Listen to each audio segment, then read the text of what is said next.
Cyclic top is a series of regularly spaced top-type faults in the track.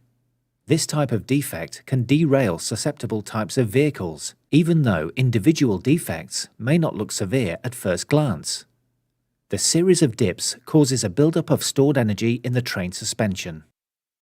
The energy within the suspension can only be released in one direction, by lifting the body of the rail vehicle up. As the track is not easily compressed, the path of least resistance is to lift the body of the train slightly, making the vehicle go light for a period of time. The principle of lifting the vehicle to dissipate the energy is only a short-term gain.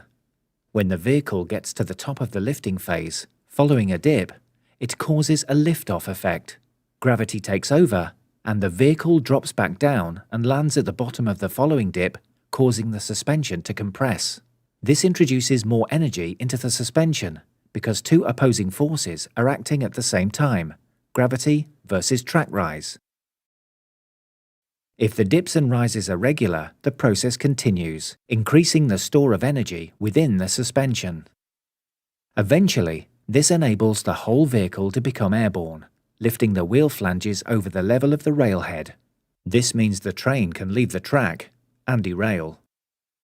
An important consideration is with other circumstances, working in parallel with the lifting off of the wheel set. A severe twist, exactly where the wheel set is clear of the track, means that the wheels could miss the rails on landing and cause a derailment. Poor alignment could also have the same effect. This is why cyclic top and associated twist or alignment faults have a shorter rectification timescale.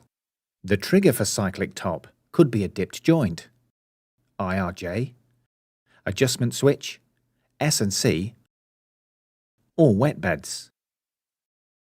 As the vehicle travels over the dip, the vehicle rises and drops further along the track, which starts to compress the track ballast at that location, initiating the development of a new dip. If this continues, both the first dip or trigger and the consequential dip will get worse. If untreated, the combination of the first two dips will propagate a third dip further along the track, at the same distance as the distance between dip 1 and 2. Each section of track will have a predominant traffic type and vehicle speed. This means that a vehicle reacting to the trigger will generally land at the same point each time. Allowed to continue, the cyclic top will propagate and worsen, making the dips deeper and the number of dips increase. Cyclic top can be reported on the left rail, right rail, or as both rails.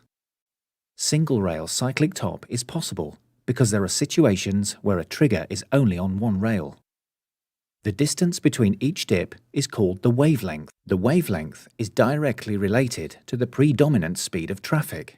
For instance, a line speed of 60 miles per hour will generally have a wavelength of 13 meters. The slower the predominant speed of traffic, the shorter the wavelengths are that affect the trains. Cyclic top is recorded at 4.5 meters, 6 meters, 9 meters, 13 meters, and 18 meters because of the various possible speed profiles of all trains on the network. On the fault report, cyclic top will be reported with the number of cycles. The number of cycles reported is the number of dips at the specified wavelength beyond the trigger.